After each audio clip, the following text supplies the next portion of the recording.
Welcome to the last session of SG Cookathon 2020. Sorry, I just mute the sound of the laptop.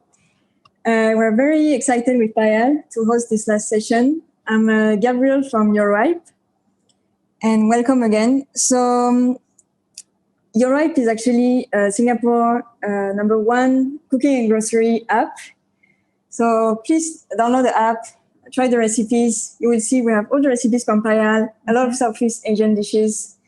So today, this session is in collaboration with Marigold. So this evaporated milk.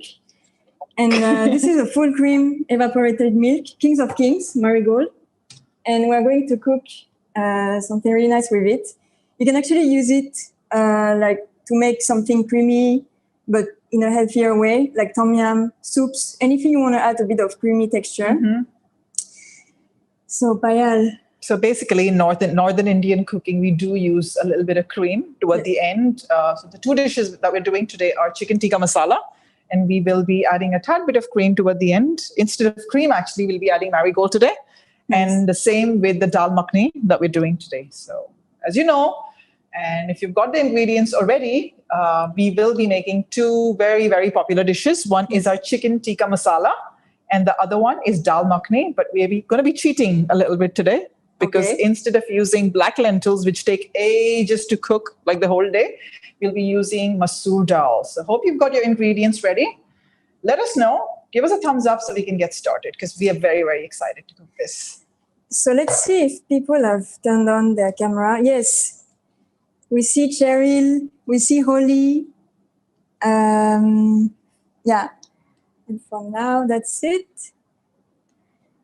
Please switch on your camera if you're cooking with us. We'd love to see you. And thank you for being patient. We're running a little late. Yes. Actually, half an hour late. Thank you for your patience, but we promise you will get to eat dinner on time tonight. Hopefully. Yes. All right. Shall we get started then? Yes. All right. Let's go. So we're going to get started with your dal. Now, I did mention right on top of the recipes that you had to keep the ingredients ready today. Yes. So all prepped. So I hope you've done that already. I have got my lentils right here. These are 1 cup, 1 American cup. So 240 ml cup of whole Masoor lentils. Okay, so whole red lentils. And these have been soaking in water, in 2.5 cups of water for 1 hour. All right. Okay. And we're going to put this on the stove top, bring it to a boil. All right. Yes. And then once it comes to a boil, we're going to reduce the heat to a simmer and let it cook for another 20 minutes or so until my lentils are cooked. And then we'll make the sauce. Okay. Okay. All right. So get your lentils out, put them on the stove top, and we are going to switch this on.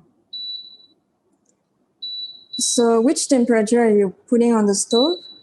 I am doing the stir fry function here. So basically put it on very high when it comes to a boil, 600 degrees Celsius. But I think most people are going to be using their regular induction hobs, which doesn't show the temperature. Okay. Or their gas burners. So just put it on high. Okay. Yeah, put it on high heat. Let it come to a boil. Once it comes to a boil, we'll reduce the heat. Can everyone see this right now? So I'm not sure. Let's have a look. I think, we can change the angle of the camera a bit. Right there. Okay. Yes. Okay, we'll just let this come to a boil right now. And in the meantime, while this is coming to a boil, I'd like you to grab the 1 kilo chicken thighs that have been sitting in your fridge. Mine are sitting in mine. And also the 1/2 cup of Greek yogurt that I asked you to keep ready so we can start marinating our chicken tikka. All right? Okay. So I just wait patiently. All right. So grab your chicken thighs, grab your 1/2 cup of Greek yogurt, and we'll get started. All right? Here are my thighs right here. And we're going to start by cutting them. Okay? All right. So just move this a little bit here so then everyone can see. All right? So take 1 thigh at a time. All right. Now, Gabby, can you see there's a little bit of fat there? Yes. I'm going to leave the fat. If it's too much fat, you can remove it. If you've got skin on your thighs, remove that. You need skinless thighs, but you do need a little bit of fat on them. So why do you need fats? The fat will render when we cook these, when we sear these in a pan and give it extra flavor. Okay. Okay. And you know that, you're French. You guys render a lot of fat. All right. All right, we're going to cut it. We're going to cut it in the middle. Duck fat in France. Yeah, duck fat, yeah. Yeah, and chicken fat, no? Not so much. Mostly duck in the south of France. Mm-hmm. Yes, we use that for like really, like the really authentic dishes. We use duck fat. I like fat. I hate to say it, but I love animal fat. You're not vegan, are you? No, not vegan yet. Okay. All right. We're going to cut this in quarters. All right. Everybody, if you've got a big piece like mine, cut them in quarters. So I'm just, can everyone see the zoom in camera? Just give us a thumbs up if you can see the zoom in camera. Okay. This is a small piece. So I'm just going to. Nice. Thanks, Oli. Okay. This is a small piece. I'm going to leave it just as it is. And the big ones, you can either cut into quarters or you can cut it into long strips. Strips also work. So why do you use this part of the chicken? Why do I use chicken thighs rather than chicken breast? Yeah. Because they are more succulent and they don't dry out when you fry them. Okay. Now this is coming to a boil. The lentils are starting to come to a boil. I'm just going to give it a quick stir. Let me grab a spoon. Right there. And I'll just let them continue to come to a boil. And once they come to a boil, I'll just reduce the heat. Cover it partially and set a timer for 20. Okay? In the meantime, everyone, continue to cut your chicken into quarters or into long strips. All right. That's done. Once you've chopped it already, pop it back in the bowl. Wash your hands because you've got chicken hands. Actually, don't wash your hands because you're going to get your hands in there in a moment again. Okay. So I'm just going to pop this here. Back in my bowl. So this is how many servings? This is good enough for 4 to 5 people. Okay. But if you've got teenage boys, there's no guarantee. Okay. Okay. Teenage boys and my husband. Okay. All right. Okay, so the chicken ready. Chicken done. The dal is boiling a bit. The lentils are boiling. That's good. Just going to stir that one more time just to make sure the bottom doesn't catch. Yeah. And we'll just continue to bring this to a boil. All right. So chicken's here. You need to grab a small piece of lemon. So I actually asked for 1 tablespoon of lemon juice. If you have it ready, squeeze a tablespoon of lemon juice in there and then add a teaspoon of salt to it. All right, so grab your salt container and add a teaspoon, an American teaspoon, which is 5 ml. I always talk in American cups and teaspoons and tablespoons, yeah? All right, missing teaspoons. So I'm going to grab one. All right, let's grab a teaspoon and a tablespoon from in there. And I am going to be using a teaspoon first of, this is just regular kosher salt. Okay. If you're using table salt, which is much finer, then you have to use less. Okay. This is very coarse. If you're using a coarser salt, you need about a teaspoonful. All right. So add that in. Okay. And this will, the lemon juice in there. Yeah, just a moment. I can do it if you want. Yeah, let me just finish this. Let it come to a good boil. I want it to come to a good boil. Yeah. We'll just mix this and set this aside for a few minutes.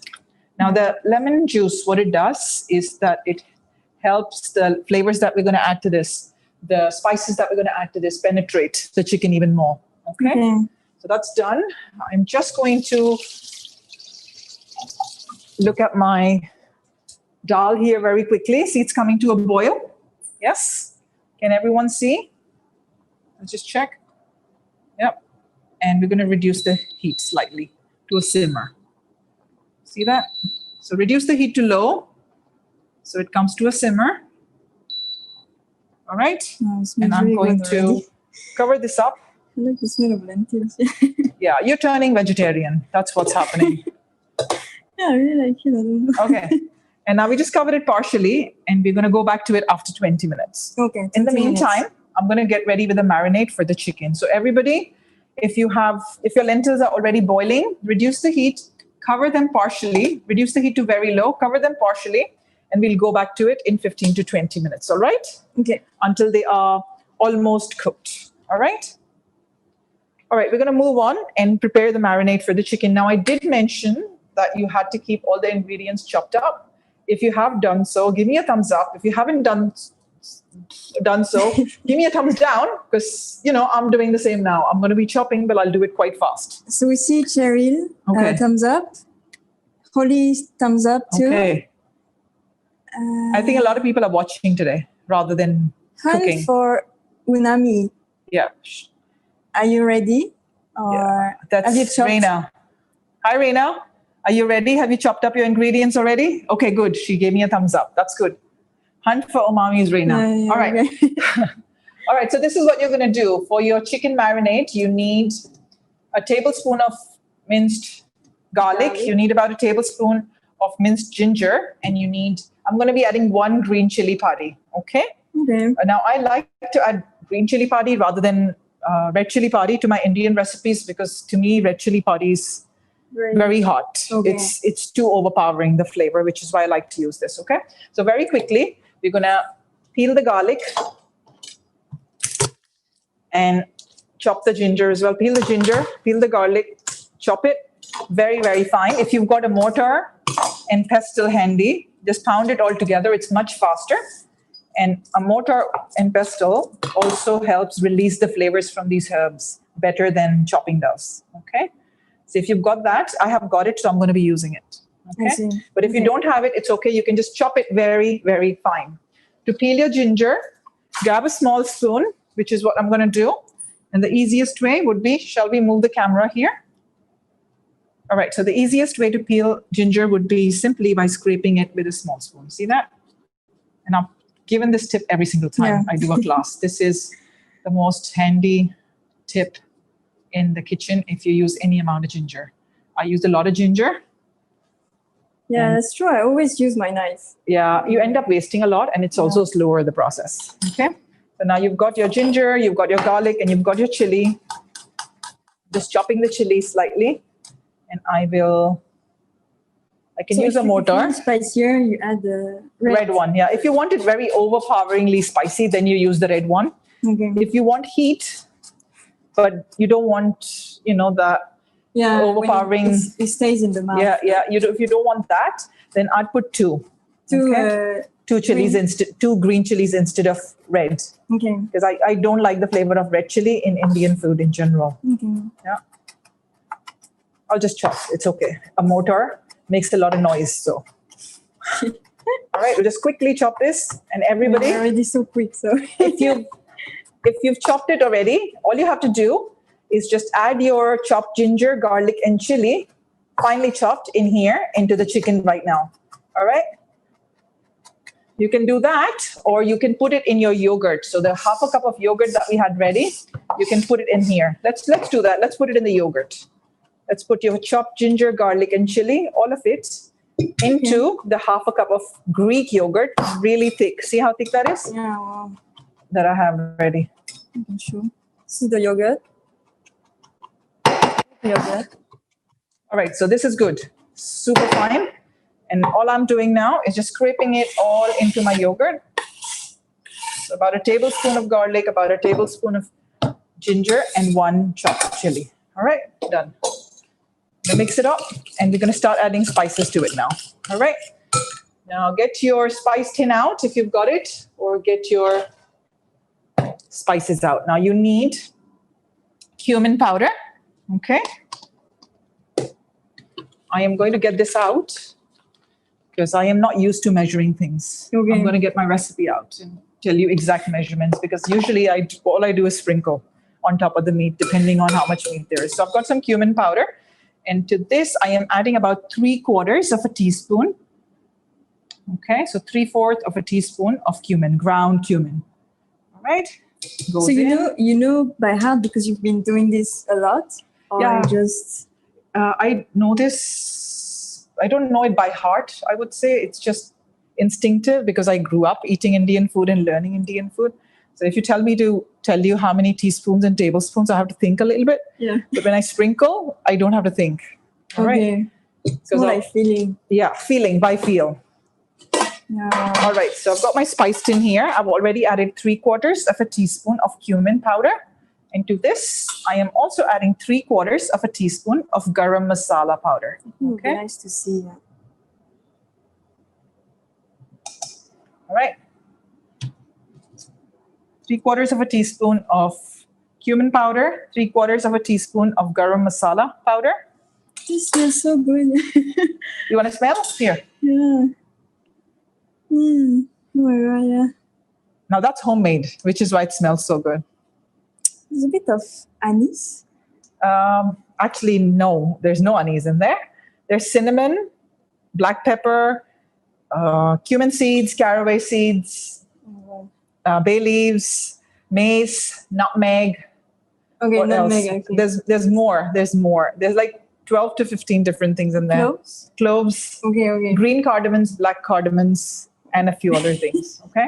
All right. I'm adding half a teaspoon of turmeric. Okay. Golden turmeric. We've already added salt, so we're not going to add that. Okay. And the red chili powder is completely up to you whether or not you want to add it. Okay. This is quite hot. This is just regular red chili powder. So I'll just take a 1/4 teaspoon and put that in. All right. Because I don't want this too hot. I don't like food that is too hot. Okay. I want to be able to taste the flavors. I like Indian food, but only when it has very clean flavors. And restaurants generally don't do that. Restaurants make it very spicy, which is why I never eat Indian food outside. Okay. Yeah, you make it at home. It's better. Yeah.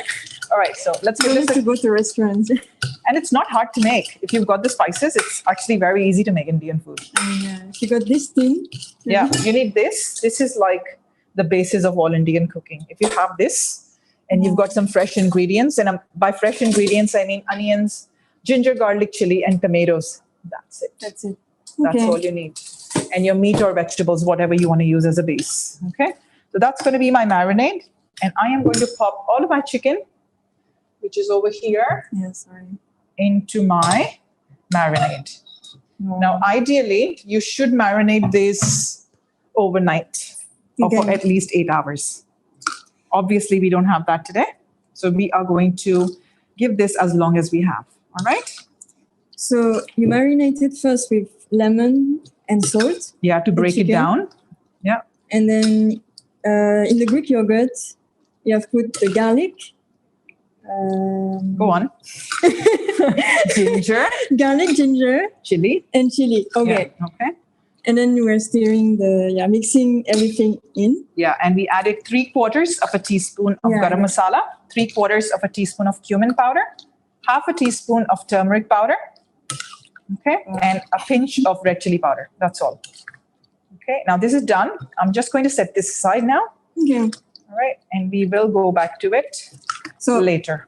Okay, and then the next step is to fry, or you still have something to do after? No, you don't have to do anything to this now. We're just going to set it aside. Now, we don't have 8 hours, like I said, so we're going to leave it at room temperature. It's quite warm today. The warmth, the humidity, the heat will help it penetrate faster. So it won't taste as nice as it would have if we had marinated this overnight, but it'll still be pretty good. Okay, and we will be searing it on both sides and then putting it in the sauce. Now, this recipe is awesome because you can also use this for your barbecue. Okay. All right. So you can actually skew these on a metal skewer and then put them on your barbie for 8 to 10 minutes. Keep brushing it with some butter or coconut oil so then it doesn't dry out, to retain the juices. And you've got a beautiful barbecue right there. Yeah, okay. Wow. All right. But we don't have that today. So we're just going to sear this on both sides and then add it to our sauce. Let's set this aside for now and we'll go back to it later. Okay. So that's out of the way. Let's have a look at our dal while we're waiting. Your dal should be simmering away. Mine is. We'll just check on it. All right.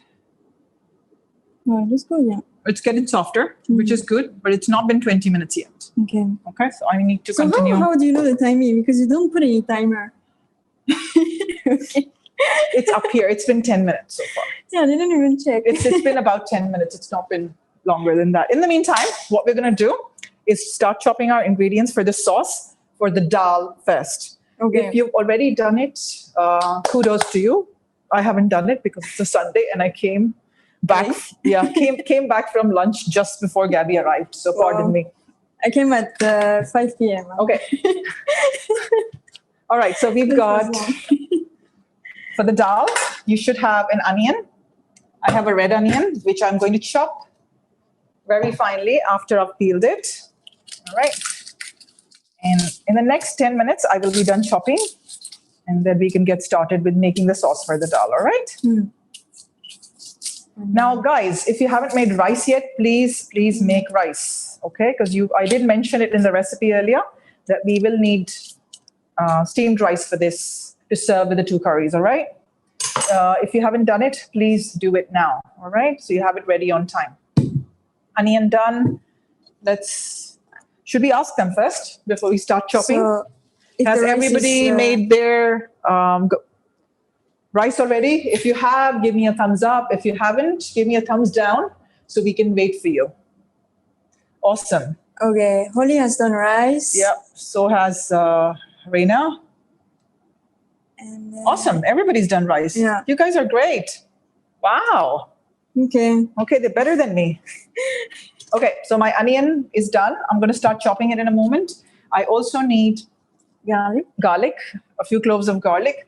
How much was it? 3 cloves, I think. 3 cloves of garlic and about a tablespoon of chopped ginger as well.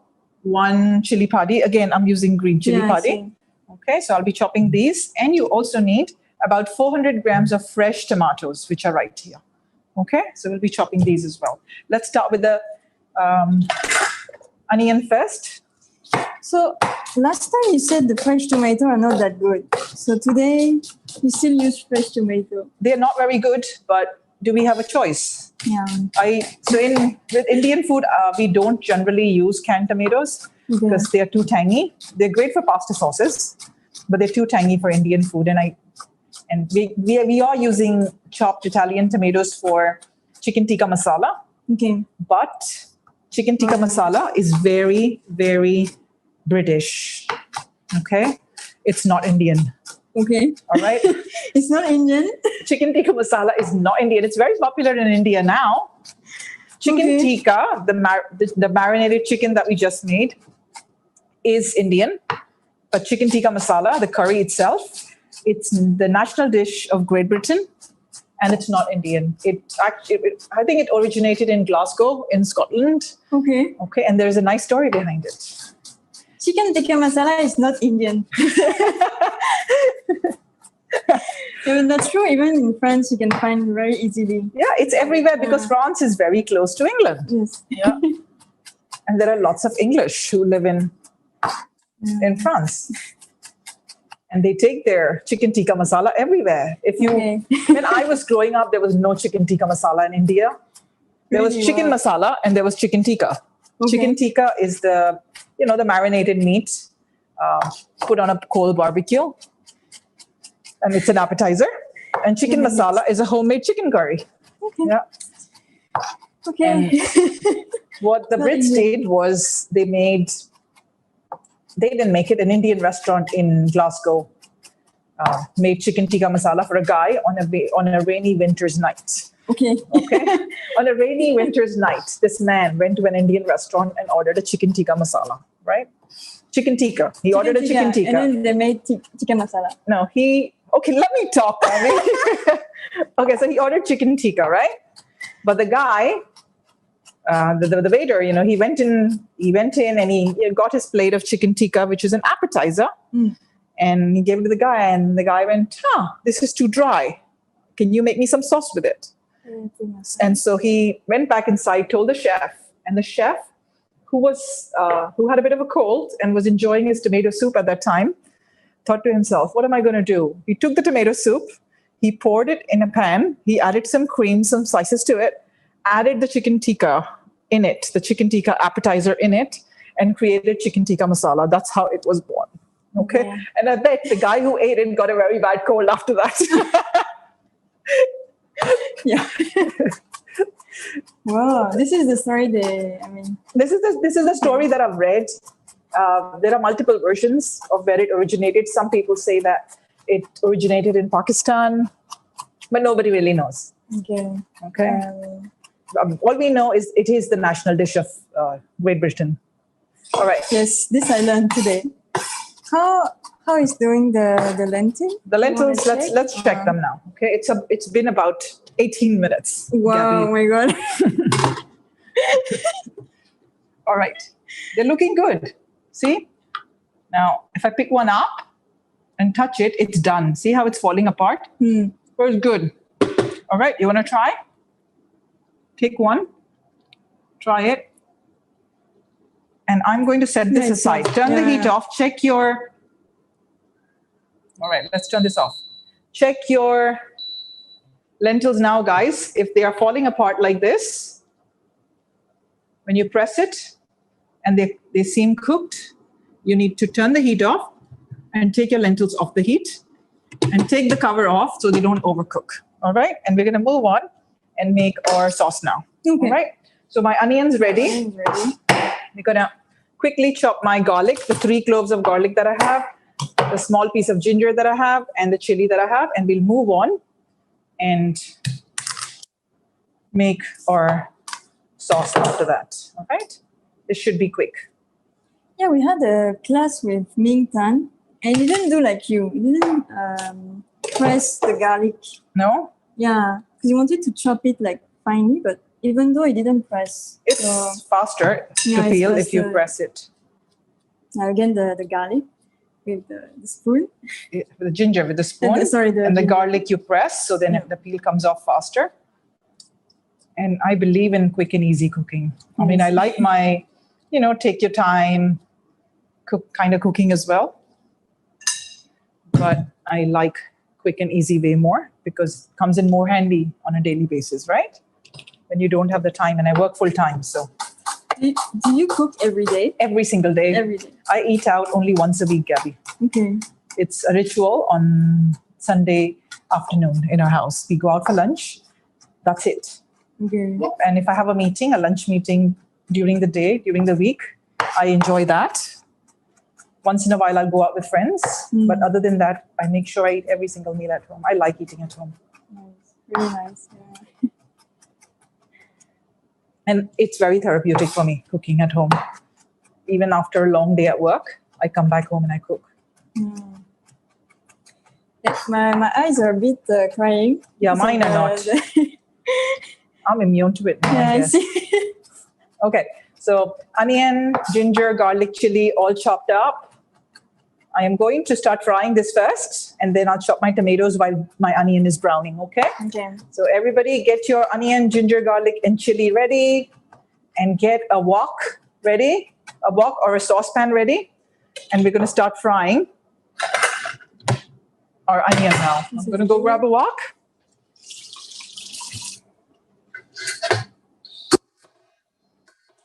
Okay, here we go. I've got a big wok right there. Okay. On. Do you need oil? Or? Yes, I will. I've got ghee. So I am using, this is Indian clarified butter. It's basically butter without the fat. Okay. And I am going to be using about 3 tablespoons of this stuff. This stuff is delicious, by the way. So good. Not everybody likes it. It's like, oh, yeah. It's very like butter, but. Yeah, it smells buttery, right? Yeah. It smells very buttery and looks buttery, but it's actually healthier than butter. And when I was growing up, there was a common misconception. My grandma would always say, hey, you should eat ghee. We should cook in ghee. But so then you say it's healthier, yeah. They used to say that it's high in cholesterol. Yeah. But now they say it's good cholesterol that it's high in. So it's very pure. It's not refined. Okay. Just like coconut oil, when you use organic, first extracted cold pressed coconut oil. That's quite healthy because the nutrients are still there. In the same way, all the nutrition is still there. You haven't refined it. So it's good for you. Right? So heat up your oil first. So is it healthier than butter then? It is healthier than butter because it doesn't have as much fat in it. Okay. Butter wow. has a lot more fat in it, and it's flavor. It has so much flavor in it. You know, I didn't know ghee until I came here. I mean, in France, we never use ghee. You I use don't- clarified butter in France, and it's True. the same thing. Okay. It yeah. is actually the same thing. Yeah. Okay. See, I have learned French cooking. Okay. Not all of it, but I know quite a few dishes, and they put it in a bag. So they put butter in a bag, and then they put it in a hot water bath, and they separate it. They separate fats and the fats, and then they cool it down in the fridge, and you get a chunk of fat on one side, and you get clarified butter on the other side, and you can cut it up and use it.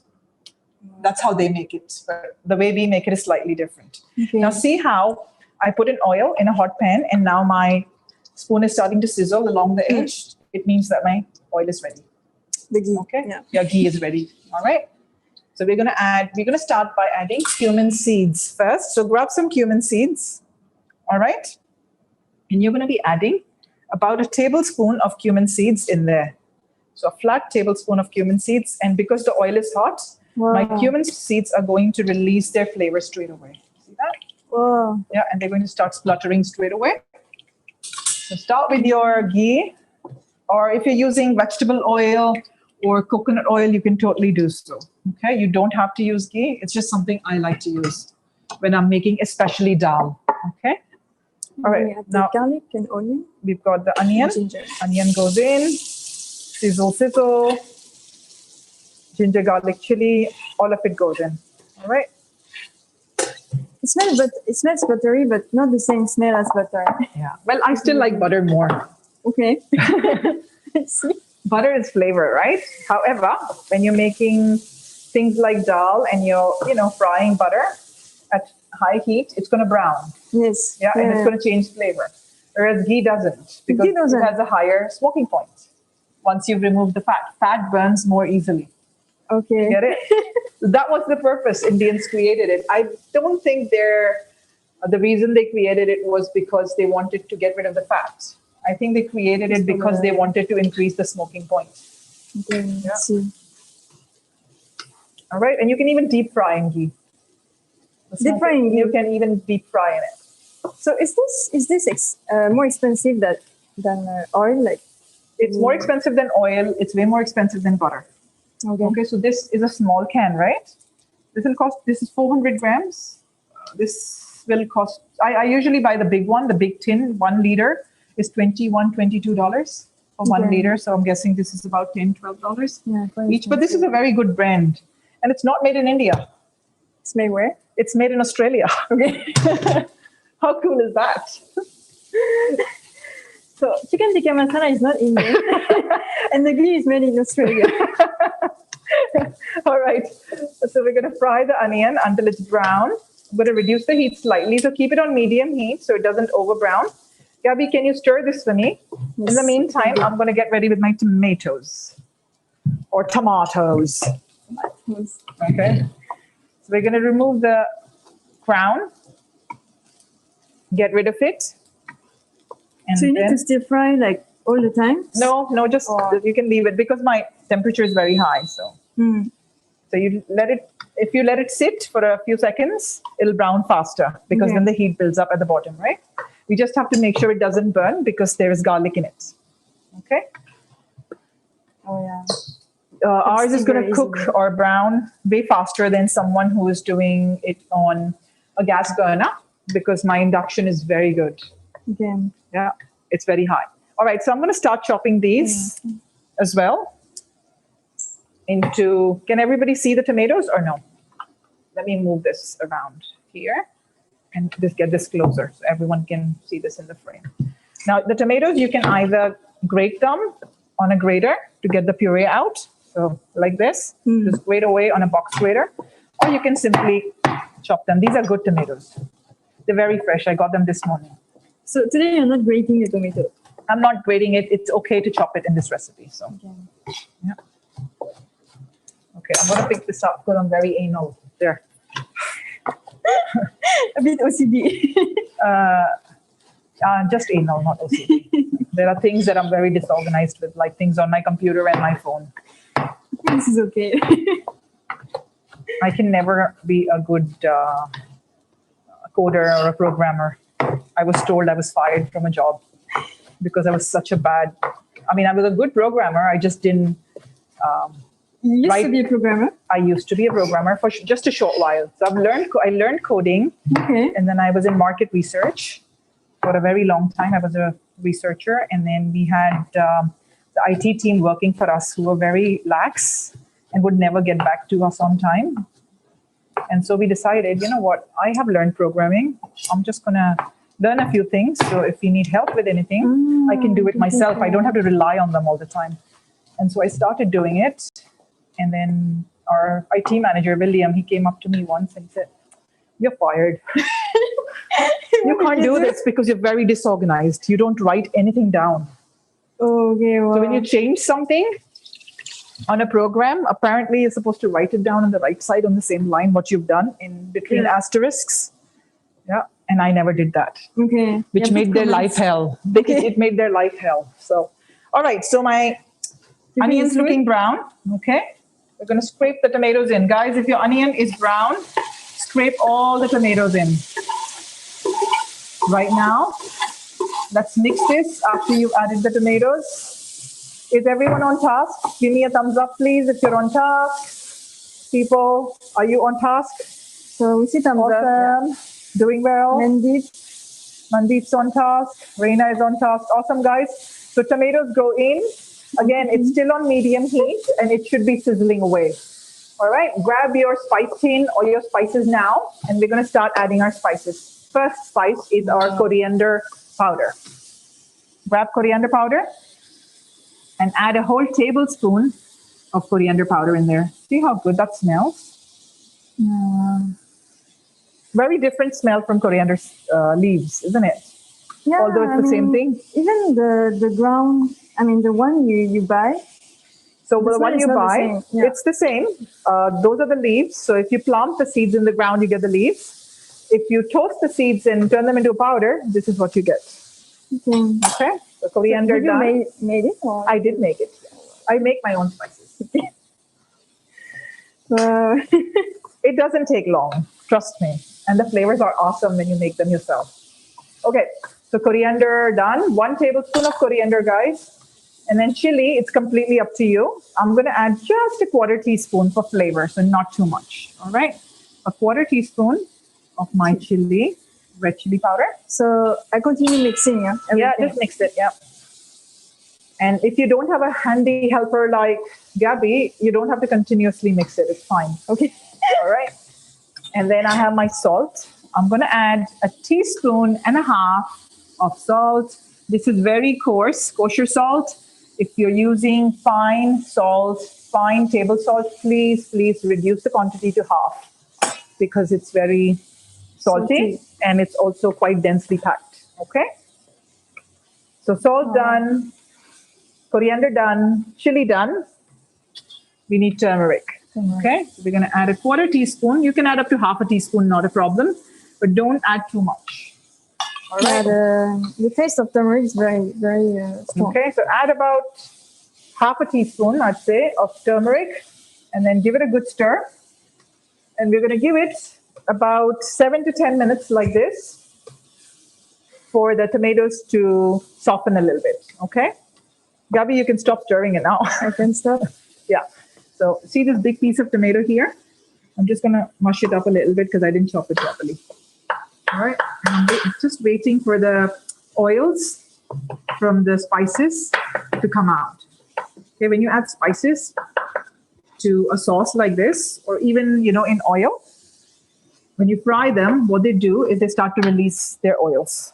All right, and this here is the ghee that you've added, and also the oil from the spices being released. Okay, so we're just going to stir it occasionally now and wait for the tomatoes to soften a little bit.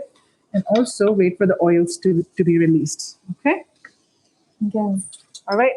So while that's doing what it's doing, I'm just going to increase the heat slightly increase your heat slightly if it's on medium to fasten the process. Just now we were on medium. If we were on medium, I made it medium high now to fasten the process. Okay. In the meantime, I'll keep stirring occasionally so it doesn't catch at the bottom, so it doesn't burn at the bottom. Okay, let's get our lentils ready. The lentils are here. Okay, and they are already done, and they've soaked up most of the water that we had added. Yeah. See, it's got a little bit of water in there, right? Maybe we can show. Yeah, it's got a little bit of water in there, and that's okay. If yours doesn't have much water left, that's also okay, because we will be adding about 1.5 cups of water in here now. Okay, so stir this to make sure it doesn't catch. In the meantime, you're going to go up to the sink and get 1.5 cups of water. Okay, I'll grab it. We can continue watching this. Yeah. Guys, go up to your sink, get 1.5 cups of water. You can put it in a cup or you can put it directly into your lentils. It really doesn't matter because everything goes into the sauce in a minute. All right. And meanwhile, I've got 1 cup and another half. Done. All right, all set. Wow, okay, you added a lot, yeah. Yeah, because it's going to reduce further. Lentils thicken a lot once you cook them. Let's have a look at this. See how you see oil droplets along the edges? Can you see that? The tomato looks nice and soft, and we see oil along the edges, the walls of the container, the walls of the wok. Yes? Now, guys, if you've got the water ready, if you've got your lentils ready, and your tomatoes have softened, this is what you're going to do next. You're going to add your lentils and the water into the pan now. All of it. Wow, okay. It looks like a lot of water. Yeah. I know, but it's going to reduce and it's also going to thicken the sauce. The lentils are going to thicken the sauce, so you need all that water. Otherwise, it's going to be very heavy on your stomach. Especially if you serve this dish with rice, you need a little bit of liquid in there. Okay? So I'm just going to increase the heat. So increase the heat now to very high because you need to bring this to a good boil. And once it comes to a good boil, we're going to cover it up, reduce the heat to low, and then cook it for another 20 minutes on a simmer. Okay? And that will make it thicker. Yeah. Do you want to try in the meantime? Do you want to taste for salt? Okay. Let's get you a spoon, okay? Check for salt. Everyone grab a spoon now. Check for salt. And if you want more salt to it, you can add it now. Thank you. So you just take like... I've added 1.5 teaspoons and I think it should be good. It's spicy. Oh my God, it's spicy. Yeah. It is spicy. It's spicy now, but it's going to mild down. Okay? Okay, it's very spicy. It gets your throat. Yeah, in the throat, like right away, like boom. It's because my chili is very hot. And we only added, what, 1/4 teaspoon of chili in there? Wow. But you've just added the spices, which is why you can feel it. Later on, you're going to add a bit of lemon juice to it. I'm going to add 1 tablespoon of lemon juice to it. I'm also going to add Marigold, King of Kings, full cream evaporated milk to it later on, okay? And this is going to help mild it down further and make it creamier, okay? Yeah, really nice. Yeah. All right. It's bubbling already. This is bubbling away. It's beautiful. All right. Wow, so spicy. Now, traditionally, this is dal makhani, the most popular Indian dal ever, like in the world. And it's traditionally made with black lentils. Black lentils. Yeah, and black lentils, you have to soak them overnight and then cook them for like 1.5 hours to soften them. Once they soften, this took 20 minutes to soften. Yeah, this is whole masoor. It took only 20 minutes to soften. Black lentils, the recipe is in my book. All right. For black lentils, you have to cook them for 1.5 hours if you're doing it in a saucepan. If you're cooking them in a pressure cooker, you cook them for 20 minutes until they soften. And then you cook them in the sauce for another 1.5 hours. All right. So it's a long process. All right. This is the recipe you can find in the book. Yeah. This is the easy recipe, Masoor Dal Makhani, which we're making today, which is in my book. And then I also have the recipe for the original Dal Makhani made with black lentils. All right. If you don't have my book and if you need tips, give me a shout on Instagram or send me an email. they should have my contact details, right? Yes. Website is communekitchen.com, and you can find contact details on there. All right, so this has come to a good boil. Reduce the heat to a simmer all the way down. So Okay. to low heat. To low heat. To very low heat. Grab a lid and cover it up for 20 minutes. 20 minutes. Yeah, and we're going to go back to it in 20 minutes and we'll finish it off. Okay? So now I look at the watch and I will see if you're right. Okay. All right. You want to challenge me? All right. Okay. So we're going to move on now, people. Moving on. We're going to prep for our next dish in the meantime. Okay, the chicken tikka masala. We still have to make the sauce. Yes. So what I'm going to do is I am going to start by chopping the ingredients, having them ready. Okay. Okay. Now for the chicken tikka masala recipes, before we move on, I just want to ensure everybody's on task. If everybody's got their lentils on a simmer, give me a thumbs up so we can move on to the next dish, please. Okay, guys. we got 3 thumbs up. Holy Mandeep. Reina, you done? Yeah, Yes, Reina's done too. Okay, all right. Let's move on, guys. Ingredients for the tikka masala recipe. Now, when you order tikka masala in the restaurant, they usually serve it very, very smooth. Okay. Yeah, I like mine chunky. So I'm going to keep it chunky today. If you wish to blend your sauce later on, you will need to get your immersion blender ready. So have that ready, and I'll show you when to use that later on. Okay? But for now, we're going to start chopping the ingredients. I've got an onion right here. Let's move the camera here so everybody can see what I'm doing with the onion. All right. Now, I did mention in the recipe that we were going to chop the onion into cubes. All right. So you mean by chunky that large cubes? Yeah, everything you're going to chop now in big chunks. Just the onion. Just the onion, because I like chunky onion in my curry. Okay. I enjoy vegetables to be able to taste them in my curries. Yeah. I see. Okay, so that's my onion. Halve it and then cut it into large cubes. Okay, show you the size. See that? I should stay away. Okay, this is not going to tear you up. Okay. The ginger, the garlic, and the chili that I asked for in the recipe, they need to be chopped up really fine.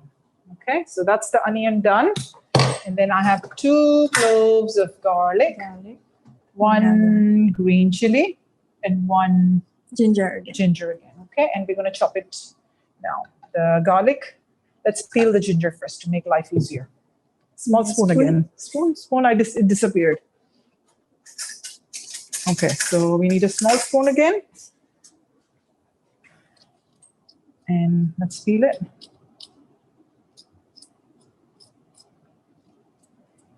And have it ready. Again, if you want to use a mortar and pestle to pound your 3 ingredients together, by all means do that. It's always better to use a mortar and pestle. I'm not going to use it because it creates a lot of noise. Okay. Sensory issues here. Yeah. Okay. To protect our ears. All right. Here we go. And my garlic is right here. So press. Yeah, this technique. Press. Very Asian, Gabby. Very Asian. I always do with my hands on. Even though I see you do that all the time. It takes too much time and it sticks. It gets garlic is sticky, isn't it? Yeah, I don't know. So garlic is we're lucky now. It's quite big. When I was growing up, our garlic was very tiny. It used to be like half of this. And my mother would give me the whole bulb to peel. And she'd tell me to soak it in water. So then the peel comes off more easily as well. That's another way to do it. Okay, so now we're just going to chop it really, really fine. Now, guys, if you're going to be feeding your kids this, and if you want to skip the chili, you totally can. I know if you've got kids, they might not like chunky onions, in which case you might want to blend the sauce when we're ready, and I'll tell you when you can do that. Skip the chili completely, because when you blend a chili, it gets super hot. Yeah, so just skip the chili if you've got kids at home. And if you like chili yourselves, you can always add a tad bit of chili powder for yourself toward the end. Okay? Yeah. So Gabby's a child and she found this hot as well. Yeah, so hot. It wasn't that hot, Gabby. Come on. No, I mean, it's not like hot, like it stays in Yeah. the mouth, but it's like takes your throat Okay, so fast. we'll taste it again later. Okay, and then you tell me it's hot. Okay. Okay, and by the time you eat it tomorrow, Yes. she's not eating today. She's eating it Yeah. tomorrow. I'll eat today. Yeah, she's fasting again. No more fasting for 6 months. Okay. Yeah. Okay, so chop it really, really fine. Skip the chili if you're going to be blending this and feeding the kids. Just a question: how often do you sharpen the knife? Okay, so sharpening with a sharpener Yes. and honing the knife is different. A Okay. honer, all right, so a honer looks like this. All right, so this is a honer, all right? And you can hone your knife every day if you like. So before you use it, you can hone your knife, all right? So like this, basically you go up and down away from you, and you sharpen it, okay? If you wanna, this is called honing, so it doesn't exactly thin out your blade, it just sharpens the blade. Whereas when you sharpen your knife, it thins out your blade, so you shouldn't sharpen your knife all the time. Sharpening a knife is on a sharpener or on a stone. On a stone, yeah. I have a stone. Yeah. So that you should do once in 6 months, and that's enough. Okay. If you use your knife every day, once in 6 months is usually enough. For me, it's enough. Okay. All right. But if you're a chef and if you're going to be using the knife all the time, all day, every day, then obviously maybe once every 3 to 4 months of sharpening. But the honing can be done every day, not a problem. Before you use your knife, you can actually hone it. I don't hone it every day. I hone it maybe once a week, and that's enough. Okay. Yeah. Whenever you think that your knife blade is not sharp enough, you can hone it. Okay. All right. Because so I was that's- wondering, every time you're sharp, your knife is so sharp. It's very easy to. Yeah, it's because I hone it just before the class every time. Yeah. All right. So that's done. And a good knife, by the way, will last you a lifetime. Yeah. Knives, if invest in a knife, spend a little bit of money on a good German or Japanese knife, and they last you a lifetime. I've had these for many years. Since 2008. It's All really right. big. Next Okay. to me, wow. And I like buying things that last long, like my husband. Okay, what's the next step? Okay, so this is done. We don't need to chop any tomatoes because, it's so British. We are going to be using tomato puree. Okay, we're using Italian tomatoes. I don't like canned tomatoes, which is why I'm using bottled. And this is good. All right. Apart from that, I think we're good, and we're going to get started on this very, very soon. Now, it's not been 20 minutes yet. It's been about 11 minutes. Yes? No. No? Has it been longer? It's been only 7 minutes. Is it? Yes. Okay. All right. I was wrong. All right. We're just going to transfer this. I'm just going to transfer this to another stovetop, and I hope that everybody has a stovetop. Okay. So I'm just going to transfer this to my other gas stovetop in my red kitchen, and we'll continue with our chicken here. Okay. All right. So time me, Gabby, because you're so accurate. No, I think I don't need to Show do that. off. Okay, people, we'll go back to this. And we will start with the chicken in the meantime. So for the chicken, you need to grab a non-stick frying pan, your chicken, and a pair of tongs. All right? And your ghee, of course. Now, I need to know if everyone is on task. Only then will I get started. Guys, give me a thumbs up if you are ready to move on to the next step. If you're not, then we can wait for you. Thumbs up from Cheryl. Hunt for Unami. And I can see a pan. Oh, that's my pan. That's your pan. Yeah. Okay. All right. Yeah, Holly also is ready. All ready? Yes. Okay, so get a frying pan, guys. Get a pair of tongs, handy dandy tongs, and get your chicken out. And we are going to get started by frying our chicken. Now, very important, first step is to always make sure your pan is hot enough before you add your ingredients, okay? So we will go with medium to high heat. So do you need any grease? Yes, in the we will pan? need grease. I'm going to use ghee again. If you want to use butter, by all means use butter. Okay. Everything is better with butter, right? I know someone who likes that. Yeah. Yeah, everyone likes butter. And that's Julia Child, isn't it? That's what? That's Julia Child's quote. Everything is better with butter. Yeah. True. Life in general is better with butter, right? I love butter. I think the only reason I like French food is because of butter. Yeah. I mean, I don't like to add a lot of butter when I grease pans and stuff like that. But I like pastries and yeah, very buttery. This I like. Yeah. You know, one of my most favorite things in the whole wide world is Okay. actually sourdough bread, like good sourdough, thick sourdough Yes. toast. Toasted on one side, like blackened on one side, drenched in butter, lemon sauce with truffles, like freshly Oh my shaved god! white truffles on top. Where did you eat that? I ate it at a restaurant. I used to go to this restaurant in Shanghai all the time. There's a very famous chef, a French chef called Paul Perret, Okay. and that is his signature dish. It's just sourdough toast, truffles, shaved truffles, and lemon butter sauce. And there's nothing else to it. And truffle foam, of course, on top.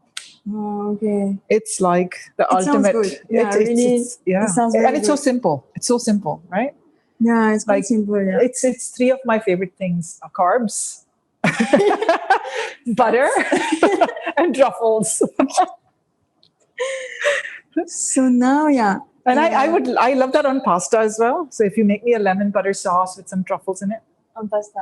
on pasta, Okay. see, it's, I note, huh? I Yeah, take note of yeah. everything. yeah, yeah. She's gonna cook for me this one. I can cook. Yeah, I can cook if you want. I One can day, try. I'll wait. I'll wait.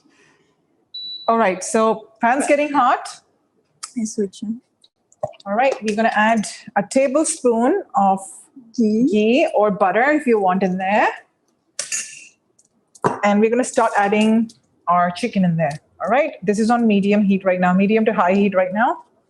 We'll need more, Gabby, in a few You minutes. need more. Okay. Yeah, it's okay. All right. So you want to put the chicken in, but wait for the sizzle, okay? If it doesn't sizzle straight away, you wait for it to heat up a bit more because you want it to actually sear. I'll increase the heat so it's faster, okay? And you want to make sure that you add just a few pieces at a time, not too many. All right. Make sure you have a little bit of space between your pieces. All right. So where do you leave space? Because you want to sear them. Mm. And if you don't leave space, what's going to happen is there's going to be steam in between. You will create steam in between the pieces. And that steam is going to, there will be steam in between the pieces anyway. If you keep them close together, the steam is going to get trapped and it's going to make the chicken all watery. Okay, which is why you leave a little bit of gap. That way, you let them sear and brown more easily. Okay, now it's sizzling. Oh, yeah.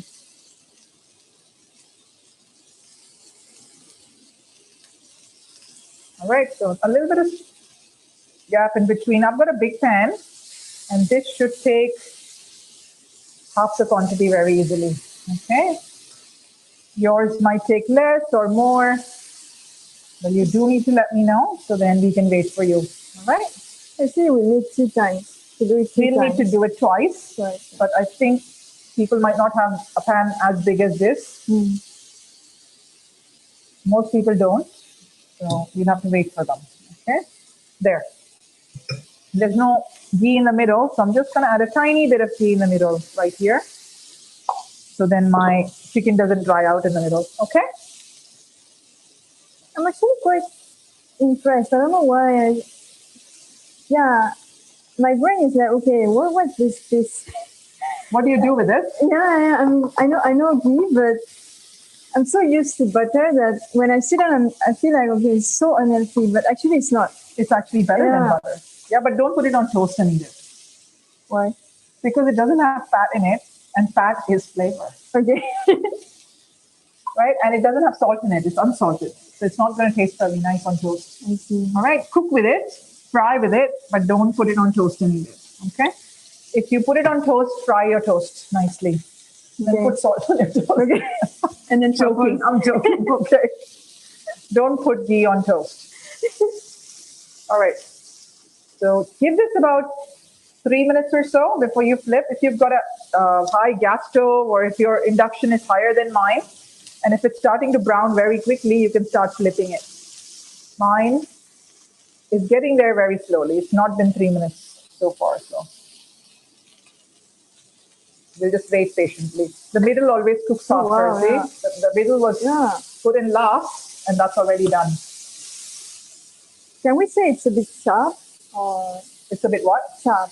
Charred, yeah. Yeah, you want it brown like this. You want to sear it nicely because this is flavor, you see. Now, if you wanted to serve this as an appetizer, you totally could, but you have to cook it all the way through. Okay, so instead of giving it 3 minutes on each side, you have to give it 4 minutes on each side, maybe 3 to 4 minutes on each side. And once you've seared it nicely, just give it a good toss for another 2-3 minutes until the inside cooks all the way through. Okay. Now, we're not going to do that today. We're just searing it on both sides and we're going to pull it out. Okay. Okay, because we are obviously using this for our curry. Yes. Yeah. So I'll keep this ready. Has it been 20 minutes yet, Gabby? Yes. It has? No. It hasn't. I know it hasn't. You've got about 5 to 7 minutes more to go. Yes? Wow. See? Oh my God. You have a timer in your head. I do have a timer in my head. I just have to remember to switch it on. Okay, so this one's done. I'm going to take these out. See, the middle always cooks faster. I don't like using induction hobs. Let's take it out. I've got a plate already here. So just pull this out. If yours is doing the same thing, please take it out. And I'm going to pull these inside, okay? So the to make my middle life is, easier. There. Why the middle is cooking? That's induction for you. Welcome to my world. Okay. One of the reasons why I don't like using induction hobs is because the temperature control is very funny. Every hob is different. I see. Oh. You still see. Now there, see? As soon as I move it to the middle, Yeah, I see. it's brown. Yeah, very fast. Yeah. By the way, it smells so good. It does smell good, doesn't it? Yeah. And we've only just marinated this for less than an hour. Yeah. We started at 6 and it's 7 now. Yeah. Okay, so keep browning your chicken. And once it's nicely brown, we're going to transfer this in a plate and set it aside. Again, you see the middle? Yeah, very fast. Yeah. Already done. Crazy, huh?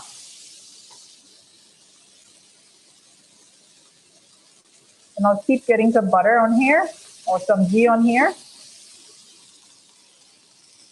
See, I've learned French cooking, but I never ever make it at home. It's something that I enjoy eating outside. Okay. You never done any French cooking at home? I never do. I might have made desserts, but that's the only thing I do. I think French cooking, especially, the traditional recipes require a lot of work and a lot of steps. Yeah. And a lot of traditional ingredients. recipes. Yeah, Yes. yeah. All right, I'm going to pull this out, and I'd rather just go and pay a French chef to do it because I know they do a better job than me. And the cost of ingredients is another factor here. Yeah. They're very expensive in Singapore. But you can find French things. You can really find a lot. You can find a lot of good French food here. Yeah. There's so many good French restaurants. I mean, even when you want to buy stuff from France, you actually can. Lazada or where? Yeah, Redmark, or even there's this shop called Le Petit Dépôt. Okay. It's a French shop. Okay, guys. So this, as you see, has a little bit of char in the middle, yeah? You might want to take that off between every single one of your batches because otherwise you're going to ruin your pan. And that's the last thing I'm going to do. This is a very nice pan that I bought and I don't want to ruin it. Okay. So it's going to stay in the pan. I'm going to remove it. I'm going to get rid of it. Yeah. If you don't get rid of it. Yeah, it's just going to get stuck. And as you cook more and more batches of the chicken, you're going to destroy your pan in the end completely. And it's a very nice pan and I do not wish to destroy it. So keep cleaning your pan, and you can basically use the same oil if you've got it, because it's a non-stick pan. We don't have to use a lot of oil, which is good. So I'm just going to start with the side and push it in the middle. That way. Now you guys don't have to do this. I'm doing this because my induction is rubbish. I still have a lot of ghee. Yeah, I'm just going to put it in, dunk it in oil and move it in the middle. Just leave a little bit of space so you don't create steam underneath the pieces and boil them instead of searing them. Got it? Yeah. I see everyone's really busy. Yeah.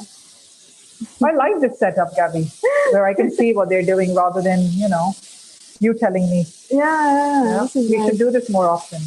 Sure, we will do. What should we do next month, by the way? Wow. Thai? Thai? We haven't done Thai in a while, right? Correct? Yes, no, we haven't. Yeah, let's just do Thai next week. We've done a lot of Middle Eastern recently. We've done a lot of Indian. Yeah, correct. Yeah, let's do Thai. What do you say, people? Shall we do Thai next time? Yay, look, 2 thumbs up. We have Nice. some thumbs up. And Thai ingredients are so easy to find here. Okay, there we go. Now this marinade here, people, don't throw it away. We'll make use of it later on in the sauce. Okay. Now let's check on this. Wow, Done. so fast. Yours, if it's taking long, please be patient with it. Please be patient with it. If yours doesn't brown as quickly as mine, we'll wait for you. Not a problem. Our dal is almost done. So I'll go back to that in a minute. Yeah, it's been 20 minutes. Yeah. Let's turn the heat off. So if your dal has been cooking, guys, go and turn the heat off. As soon as our chicken is done, we'll garnish the dal. Okay? So I'm going to go turn it off.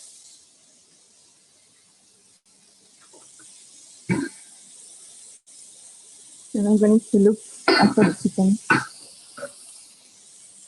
There's no need to do anything to it. Just turn the heat off on your dal because it's been 20 minutes and it should be cooked through. We'll finish it off right after we're done with this. Okay? Yeah. All right. I think the close-up camera died. I'm sorry for that. It's working, right? No, it died. Oh, it died. I don't have any battery anymore. Okay. I've got a camera. I don't have another phone. Would you You have another phone? Yes. Then yeah, then I can set it up. Okay. Yeah, we finish this. And okay. Hold this and take care of that for me. Okay. These ones just need to go in the middle and I'll grab, these are done. So if they're done, remove them. And if they're not done, just push them to the middle. Can you do that for me? Yes. Check those ones, the ones in the middle. I'll get you another camera.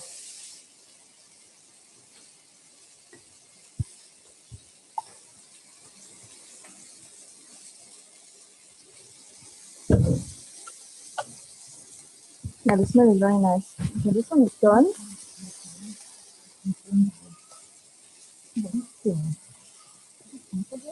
Just nicely sharp.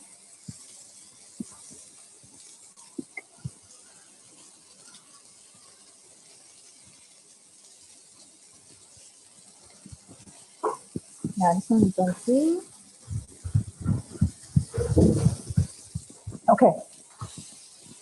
Do you need the link, Gabby? Yeah, I'm going to set up. Okay, let me take care of this. So yeah, just connect to the link.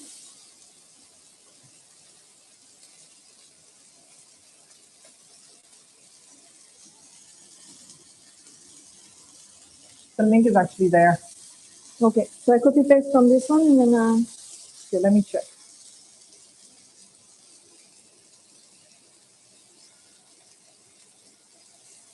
If your chicken's ready, if it's brown on both sides, take it out, Gabby. yes, almost. Okay. Yeah.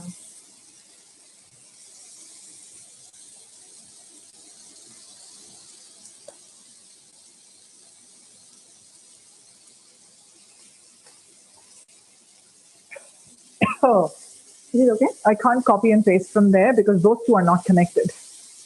Okay. Okay. So then how to send? Maybe I'll just send it to this phone and then that's how we're going to do it. Okay, so we're still cooking, frying the chicken. Yeah. Continue to do that, Almost people. done.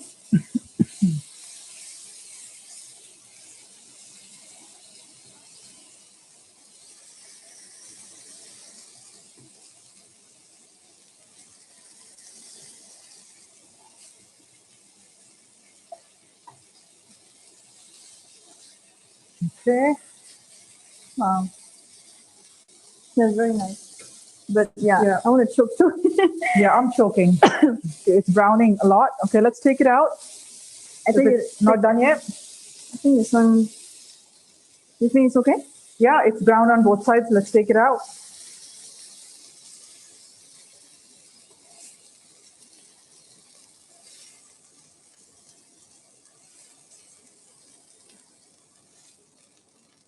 Okay, done.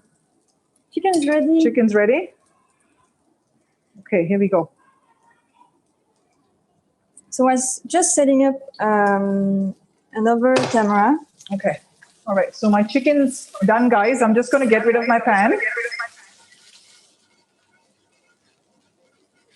And just scrape your pan if you need to, so you don't have all that extra burnt, all those extra burnt bits stuck on your pan when you wash it later on.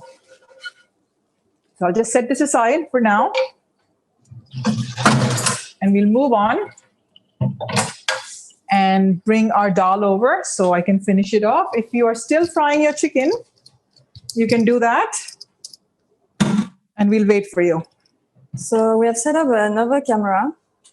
If yeah, you can zoom in now. Okay. Guys, if you need to zoom in, you can now. I'm done with my chicken right here. It's already brown on both sides and we've just set them aside. And we'll just wait for you. So if you're done with your chicken, give us a thumbs up. If you're not, thumbs down so we know we should be waiting for you. I see thumbs up. Okay. Mandeep. Okay, we're waiting for Holly. Holly, yeah. That's fine. All right, waiting for two more people, yes? All right. Cheryl also thumbs up. Okay, Preet. super. Hey. Preet is done. Preet is vegan. She's not cooking. But hi. Nice. Okay. So Preet, if you're that is vegan and if true. you want to do this recipe with vegan meat, you totally can.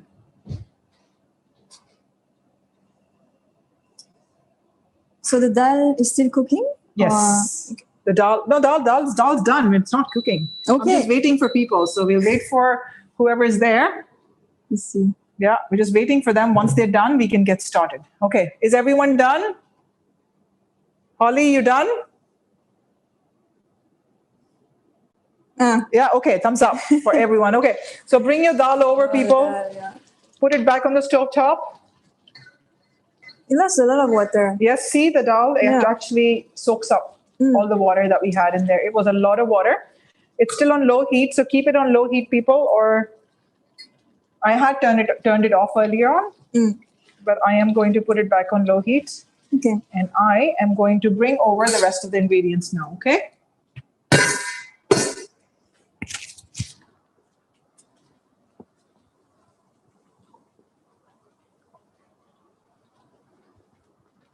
All right. So we need a few different things here. We need our garam masala. So grab your garam masala now, please, people. We've got garam masala right here. And we're going to add about 3/4 of a teaspoon of garam masala in here.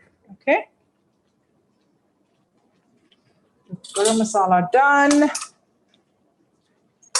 Give it a stir. Only this. Only garam masala. Not yet. Not done yet. You've got lemon. Add a tablespoon of lemon juice in there.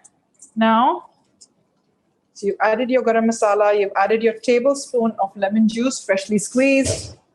Or if you've already gotten your, lemon juice squeezed and had it ready, that's okay too. Just add that now. And we've got our And then, full cream evaporated milk. Okay, we're going to be adding this as well. All right, so open your can. Give it a shake first.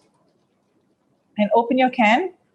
of evaporated milk. I'm going to grab my I'm going to see Payal opening the can opener. You know, for me, this is quite a challenge to open cans like that. Okay, there. Easy Yeah, I peasy, see. no? You have a good can opener. I broke one already. Yeah, you need to buy a good one, a plastic Okay. one. Those metal ones, they rust in Singapore. You know the all metal ones that you have? It was a metal one. Yeah, all metal ones rust very easily in Singapore. So Okay. there, done. Wow. So Okay. fast. All right, now then, we're going to use about half a cup of this stuff, all right?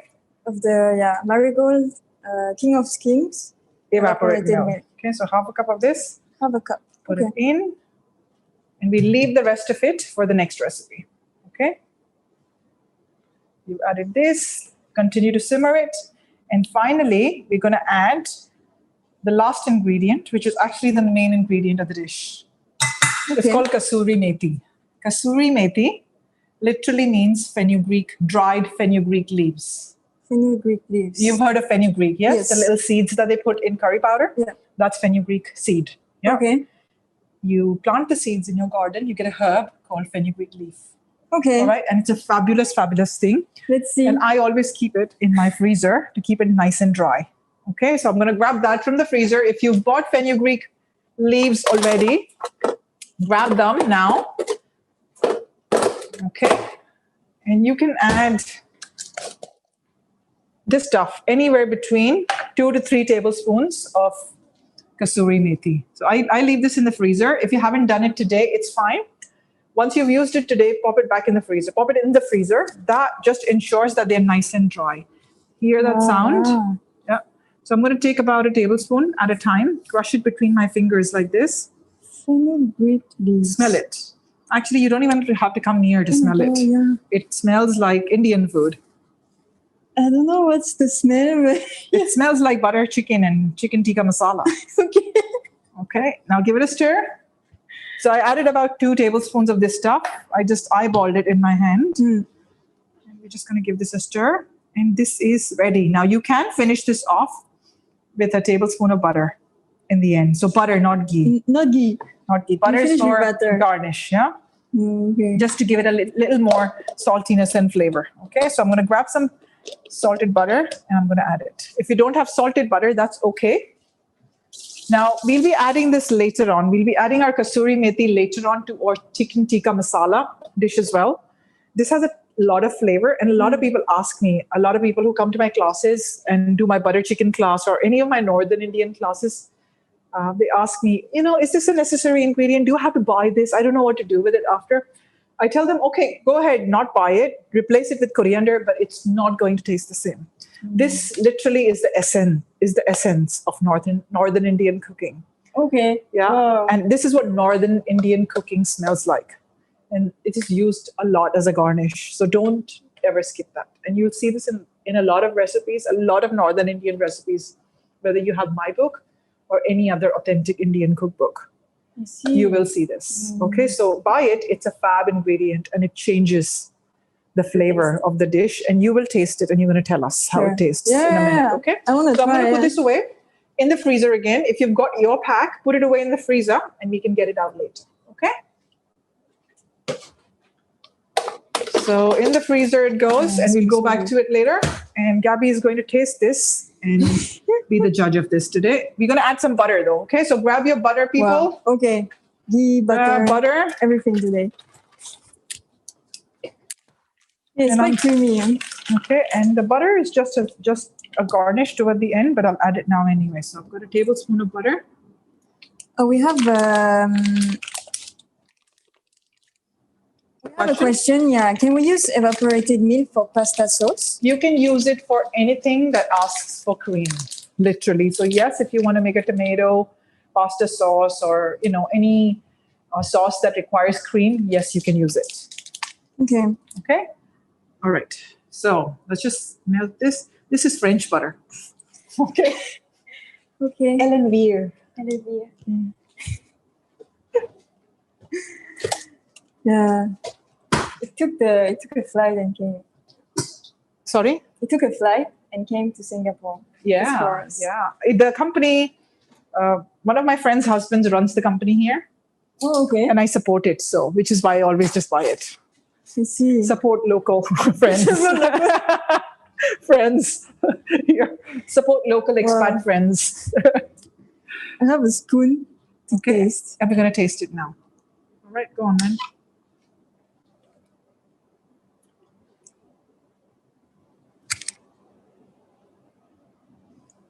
It smells butter. It smells buttery. It's very creamy. It's still a little hot. No? Right, spicy? No, it's okay. I didn't get the heat. Okay. I think it's spicy. It might be the chili that we use, the green chili and the red chili powder, a combination of both. But it's good though. Yes. It's not like just now. Just now was really like the heat came and then stays into the mouth. But now, no, it's okay. Just a bit. Yeah, you can feel it because it's Indian food. And also because of the chili padi and the red chili powder that we used. Yeah. If you've got kids at home. It's really nice, yeah. If you've got kids at home, you can reduce the quantity of the chili by not adding any chili powder at all. Red chili powder is actually way hotter than the green chilies that we've used. Yeah. So skip the red chili powder completely and it'll be way milder. Okay? Again. So this is done. I'm going to turn the heat off, set this aside. And as you let this sit and cool down a little bit and, wait for the flavors to mingle, it's going to taste even nicer. It'll taste nicer tomorrow than it does today because it's curry. Nice. Yeah. So we're just going to set this aside now, people. If you're done, set it aside. And we will move on to the next dish. In the meantime, I see people tasting their food. How is it, guys? Fully is tasting. Yeah. If you think you need to add a bit more salt to it, if the salt is not enough, please do so now. You can add more salt or you can even add more chili to your own liking. Let's set it aside and we're going to move on to the next dish now. We have another question. Yep. Can we keep both dishes overnight if we can't finish? Yeah, of course. You can put them away in the freezer in the fridge for up to 3 days. And you can even put them away in the freezer for up to 3 months. Okay. 3 months. And when you wish to use them, pull them out of the freezer, let them thaw in the fridge for 12 hours until it's completely thawed. And then you can pop it in a saucepan and heat it up before you want to serve it. And they both freeze beautifully. I used to run a business based on frozen curries. Okay, so you're good. All right. So we're going to move on, guys, and start with our next dish. We're going to make the sauce for the chicken tikka masala. All right. And finish it off. Grab another wok or saucepan. We got one here. All right. And next time I have to remember to cover my keyboard because it's full of ghee now. Disgusting. All right. Yeah, I mean, it looks like the cost of having everyone on hand. Okay. All right. I mean, it's okay. Yeah. All right. I'll wipe it. Yes. All right. So you got to put a pan on medium to high heat again, guys, and get some ghee again. You're going to be using ghee again. And you need about 2 to 3 tablespoons. 2 to 3 tablespoons. 2 to 3 tablespoons. If you want to go easy on it, you can use less. Use about 2 then. I've used a good 3 tablespoons. I like the flavor of ghee a lot. I see. Okay. I like the smell of it more than the flavor, actually. It makes me very nostalgic. Nostalgic of what?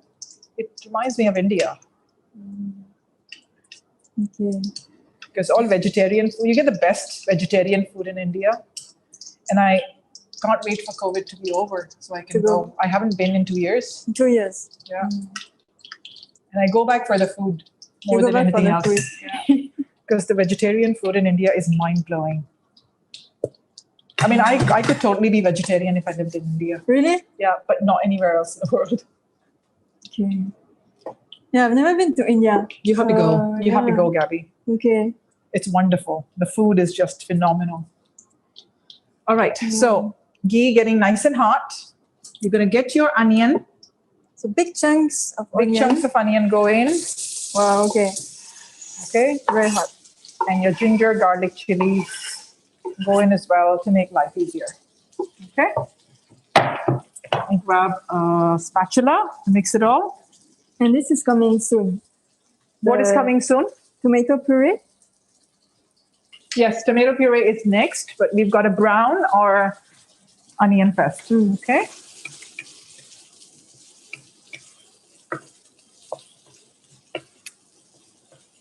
I'm going to cover that up. Sure. You want me to stir a bit? So this time you don't have to stir constantly. Just stir it occasionally. So then you give it enough time at the bottom to fry and brown. Okay? This smell is so different. I mean, it smells really good. Huh? It does. Yeah, it smells really good. Okay. So now that my pan is really hot, I'm going to reduce the heat to a medium. Okay? Because I don't want to burn my garlic. And I'll just let it be for about 20 seconds. And then I'll go back to it again. So everyone, we've added the ghee. We've added our onion, ginger, garlic, and chili that we chopped up. And now we're basically just waiting to brown the onions a little bit. Once my onions are slightly brown, we're going to add the tomatoes, canned 400 grams of canned tomatoes or bottled tomatoes. And we will cook those with some spices later on, okay? Just, Jacqueline asked if you can freeze the dish right after we cook or wait to cool first. Always wait for it to cool down first, or you're going to ruin your freezer. Okay, so wait for it to cool down completely. You can either bag it up. In my opinion, bagging things up is the best way to freeze it. Okay. Because then it's very easy to thaw them when you do it in flat Ziploc bags. You put it in a Ziploc bag after it's cooled down in portions, in individual portions. Seal it really well. Place it flat in your freezer. Once it's frozen, you can pop it straight. Oh, yeah, okay. Put Sounds a production date on it and stack it up. Okay. Very anal. But it works, okay? Like you're doing and it won't take 12 hours to thaw. It'll thaw in like 5 or 6 hours in the fridge. And always thaw your food, especially in Singapore, in the fridge and not outside. Because things go bad here. Bacteria. You leave it outside, it'll take 2 to 3 hours to thaw. And within those 2 to 3 hours, your food's going to go bad. So it's always a good idea to thaw your food even meat. You should always thaw your meat in the fridge. Because when you say 12 hours, I'm like, okay, I don't do that. I often get it from the freezer and then I wait.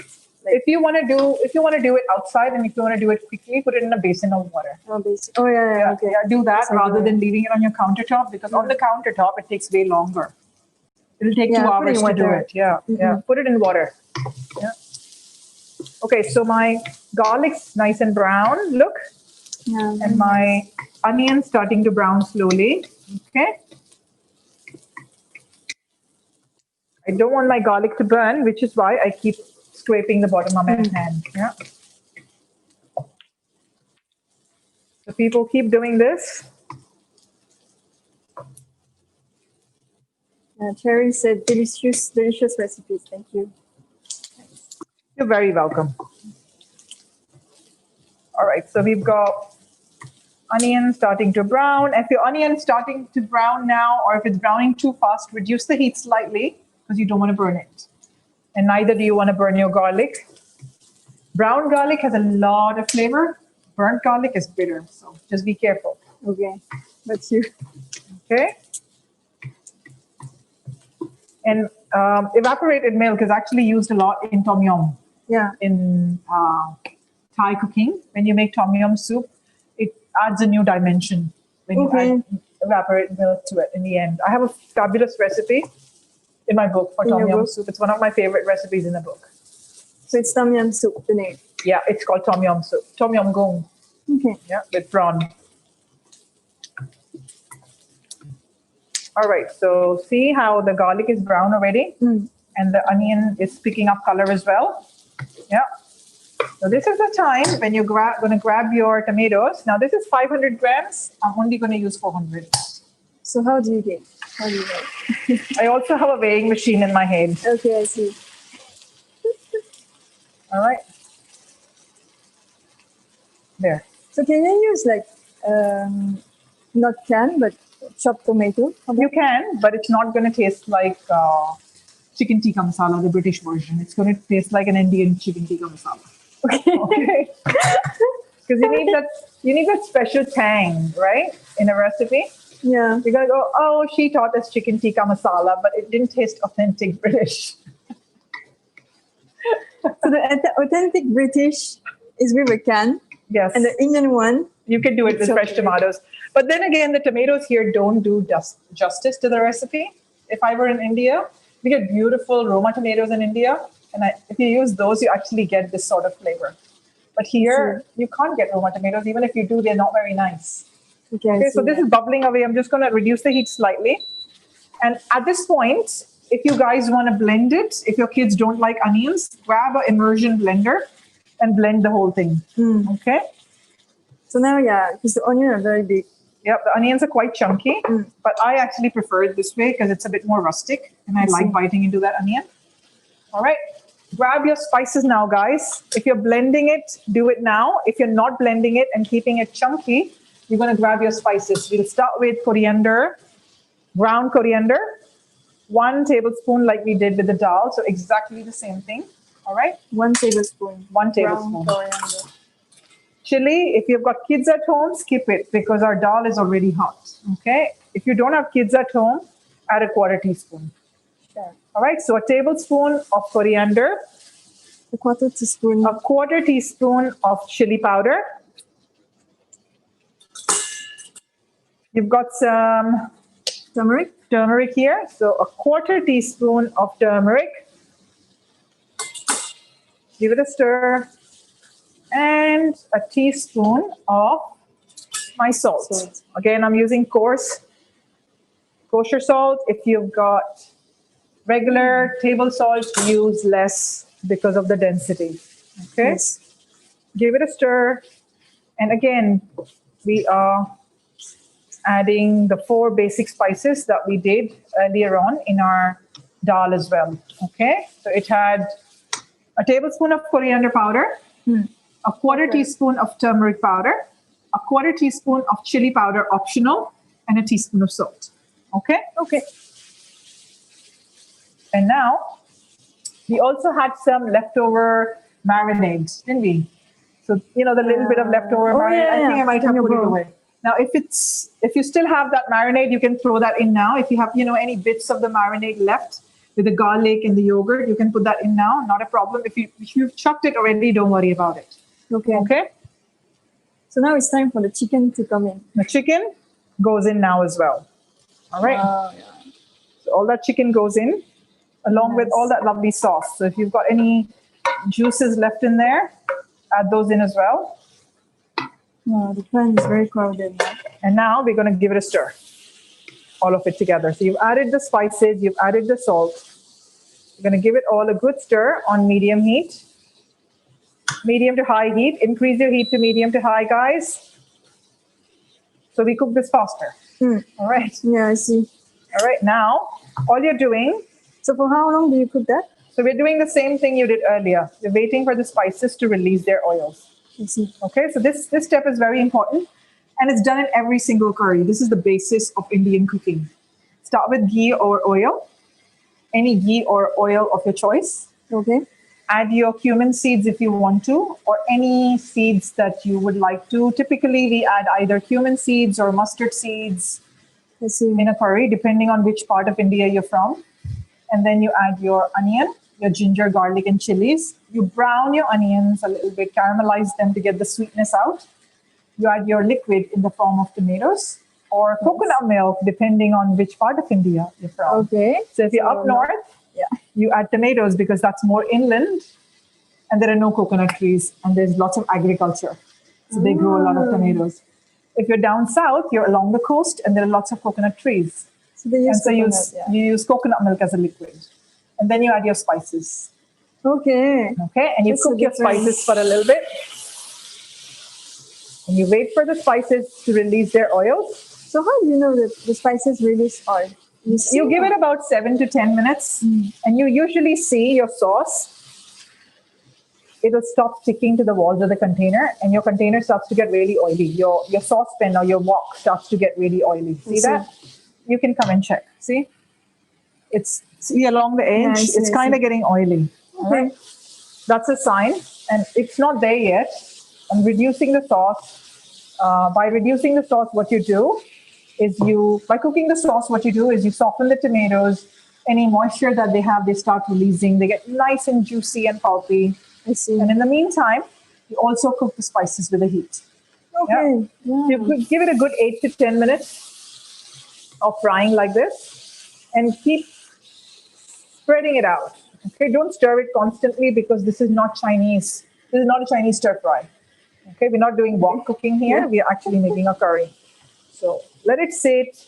Let the heat build up a little bit, and then stir every 20 seconds, 20 to 30 seconds or so. Okay.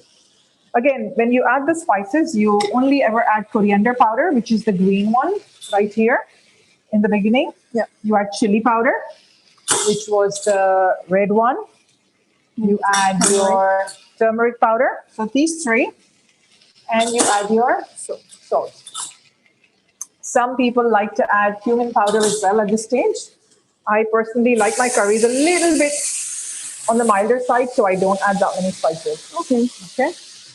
And then garam masala, I tend to add it always towards the end.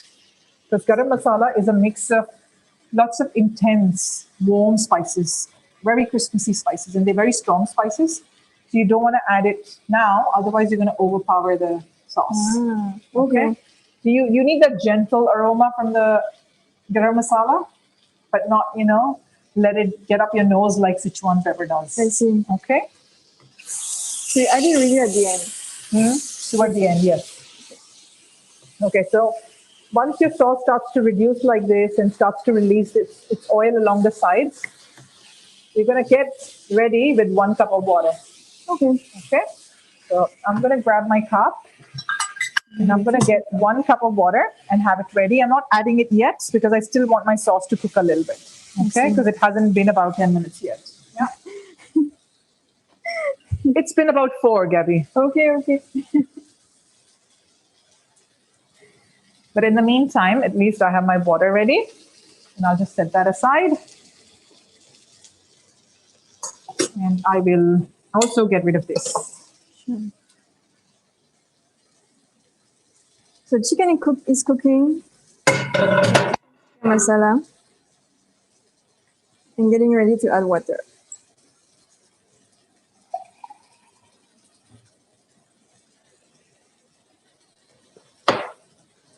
So I just want to make sure this is not catching at the bottom. Yeah.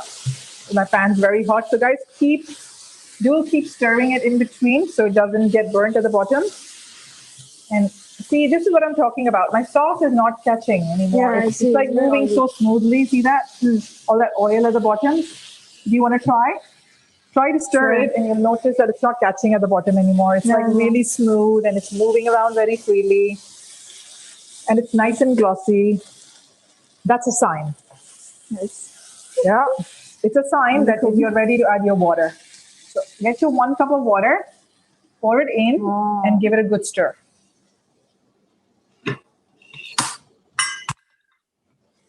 Want to continue? Yeah, give it a good stir. Just make sure all that sauce and all that water has come together. All right. Yeah, I don't have your technique. The way you do is very smooth. I don't know. Okay, so this is what I do. You hold I love these spatulas. These are Chinese ones. All right. And what you do is you scoop and you fold. You scoop and you fold, which is why I like them because it's very easy to scoop and fold. Okay, in the West, we use spoons. Yes. Right? Wooden spoons. It depends, huh? But yeah. Yeah, they're wooden spoons. I don't like using them because I can't scoop and fold with those. Okay. I don't have a single one. There's only one shop in Singapore where you can get these ones in this shape. Okay. And I keep going back to the same Chinese guy to get these. So does this last long? Yeah, I've had these for a few years since I moved here. So 3.5 years now. Okay. All right, so now we just let it come to a boil. Once it comes to a big, big bubble, see it's coming to a bubble already. We're going to cover it up. Cover it up. Get any sauce out from the spatula. And reduce the heat to low. And we're going to let this cook for about 10 to 15 minutes, depending on how chunky your pieces are. Okay? I see. Now, ours shouldn't take more than 10 minutes. Okay? If yours were bigger than mine, they might take about 15 minutes. All right, so we're just going to forget about this for 10 minutes. Okay. And in the meantime, we're going to take questions. Okay, sure. All right? Yeah. I hope you've made your rice already. So by the time this is done, in about 10 minutes, you should be able to sit down and eat. Questions, people? So yeah, if you have any questions, you can ask us in the chat. Is everyone on task? Did everyone cover up their chicken already? Yes? Awesome. Yeah, Holly says yes. Okay. Then, Yep. Reina, you're on task? oh, okay, we have one question from Mandeep. Can we smoke the dal makhani? Can we smoke the dal makhani? Can you smoke it? Yes, you can smoke it. To smoke it, what you'll need is a small metal bowl. First of all, get a small metal bowl with hopefully a handle, a bowl with a handle. Maybe a small saucepan, so a really small saucepan. I've got one, maybe I'll show you. Sure. I got this from Chinatown, and this I bought mainly for smoking purposes. What do you mean by smoking? I don't even know what it means. Okay, smoking something with, give it smokiness, so like, smoked salmon. Yes. All right. Yes, I know. Okay, so I got this from Chinatown. This is a very handy tool. All right, looks like this. And what you do is you put a piece of very, very hot coal in it. And you basically take a piece of coal, put it directly on your burner. Okay. On your gas burner, and let it light up. Once it's like really orange and all lit up, you put it here in this bowl. Place this in your dal makhani. All right, and add a tablespoon of ghee to it. And your hot coal is going to start smoking and cover your dal makhani for a few minutes. Oh, and that's going to make it smoky. And this technique can be used for anything that you want to smoke, really, any curries you want to smoke. Okay? So you add charcoal on the fire, and then you put inside, and then ghee? Yeah, just a tablespoon of ghee. So put your charcoal, really, really hot charcoal in here first. Place it inside your dal makhani. Make sure it doesn't submerge, okay? Mm-hmm. You have to make sure you don't submerge it completely. So you'll have to use maybe a big frying pan, which is flat. So this can sit snugly in there and nothing overflows, because otherwise you're going to be eating charcoal, okay?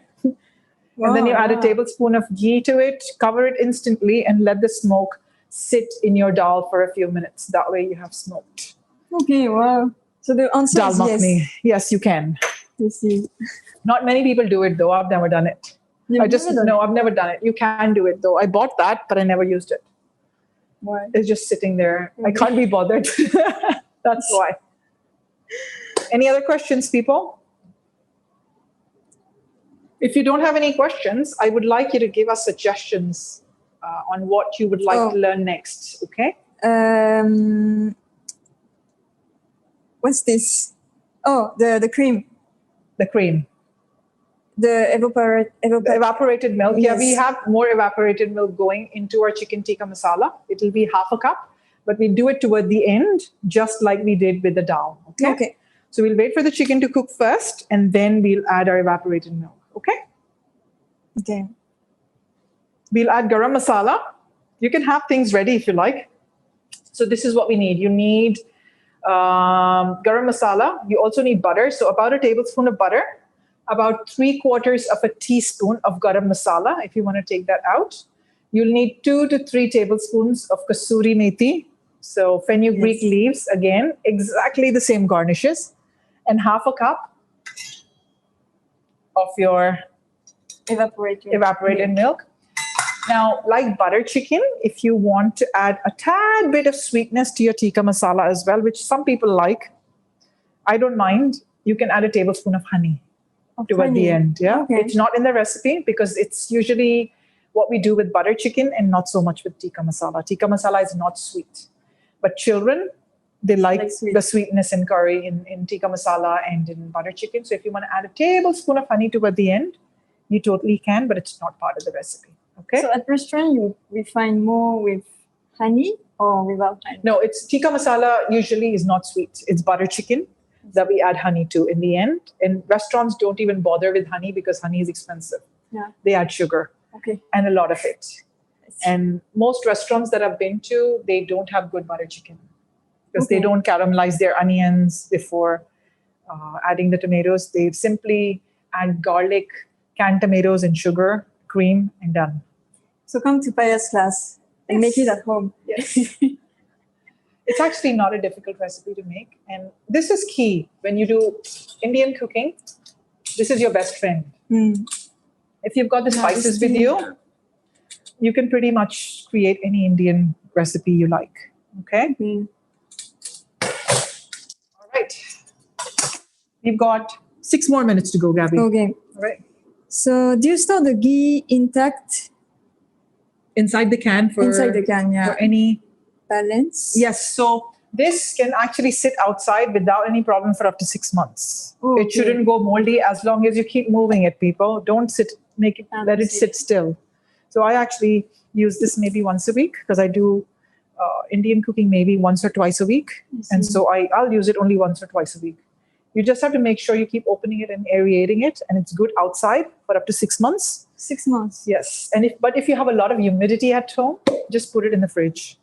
Yeah. It's good in the fridge forever. It's not a problem. It's oil. Yeah. Okay. Okay. It's just like butter, right? Yeah. It'll just go chunky in the fridge, and you have to you have to do what you do to butter, basically. Yeah. So yes, you can. And if you get it on your hand, it's actually a very good moisturizer. Yeah. So you can actually rub it on your hands. Never waste any. So see here, I have it on my spoon, right? I can simply do this. Won't the can turn rusty? The can? No, it shouldn't. Like I said, if your house is very, very humid, then put it away in the fridge. I have a dehumidifier at home, and I believe most people do. Okay. In Singapore, so the chances of it going rusty, no, I doubt very much. Okay. Yeah, they wouldn't put it in a container like this if it were to go rusty. I've never actually seen it go rusty. I've got one more like this, and it's open as well, and mine has never gotten rusty. But if you think that you live close to the sea, yes, in Sentosa, then put it away in the fridge. Yeah. Any other questions? Thanks for the tips. You're welcome. Very welcome. I'm just going to check on my chicken tikka masala to make sure it's not catching at the bottom. Okay, it's not burning at the bottom. All right, it's looking good. All right. And it's simmering away slowly. Yeah, it looks very good. Yeah, it looks very bright red, doesn't it? It's simmering away, which is good. And that's what we need. I'm going to give it another 7 minutes. All right. How do you know? And then we'll go back to it. Okay? And I said 10 minutes earlier on. It's been about 5. So another 5 maybe. Okay? People who've got bigger pieces can give it another 7 to 9 minutes. Okay? Any other questions? Please let me know. If you don't have questions, what you can do is give us suggestions on what we can do next month. Session. This is going to be our last class for the year. Oh. Next month, we'll be back on Wednesday again in the evening, like always. We have Roti paratha. Yay. Roti Yes, paratha. you can make that. So you'll have to type the question down because I can't hear you. Type it. Type your questions because I can't hear you. Okay. Jacqueline said Thai, Korean, or Japanese food is great. Okay, sounds good. She's happy to pay to Jack. Okay, so here's the thing about payment. We will charge once in a while just to keep us running. But the reason why we started this was to keep spirits high during COVID. Yeah. And we were doing this class once a week. Yes. During once a COVID. week, But every Wednesday. yeah, and then did we stop? Did we stop at all? For a month, we stopped. Yeah, we stopped. We stopped for a month. And during that month, I got a lot of emails from people saying I need to start those classes again. And I think it was time to give back to the community, which is why we kept them free all along. Yeah. And we will continue to keep them free for as long as we can. Because there are lots of people who can afford to come to my classes. We try to keep them as affordable as we can. Although $120 sounds like a lot of money, but the amount of rental that we pay is actually very high. Okay. And just to keep, support staff in the kitchen is also very expensive. Just to keep it going and, making sure they don't leave. Yeah. To retain them is very hard here. So we have to pay them enough to be able to retain them. I see. If you can afford to come to a class, please do every now and then because that's how you can support us. But these classes we won't be charging because we have a lot of people, a very big audience that can't afford to pay that $120 fee see. to come to our classes. And they're very happy when they are able to join us here. Yeah. They may not cook along with us, but a Yeah. lot of them send me messages. They send me emails after the class thanking me. And they also send me photos of recipes that they've made. Very And they nice. also tag me on Instagram a lot of times. Okay, wow. So it's wonderful that we've been able to support a community that can't come to a physical lesson. Yeah, during COVID, it's Yeah. been great. I know a lot of people say that we should charge. And, I don't mind charging, but there are lots of people out there who like to attend these classes. And let's just keep it that way for now. If you wish to support, please come to a class, to a physical class. And if you can't come, send a helper. Send your helper. Helpers are always welcome. We follow an inclusive approach in our classrooms, and everybody's welcome. Yeah, boys, girls, children, helpers, everyone, and we give support, the same kind of support to everyone. Okay? I can't join as I need to work from home. Timing is not very good for me. Okay. Yeah, Preet said, I love watching this. Okay.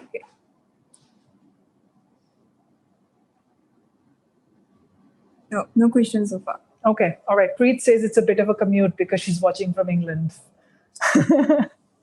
But she's attended a lot of my classes before, so she's good.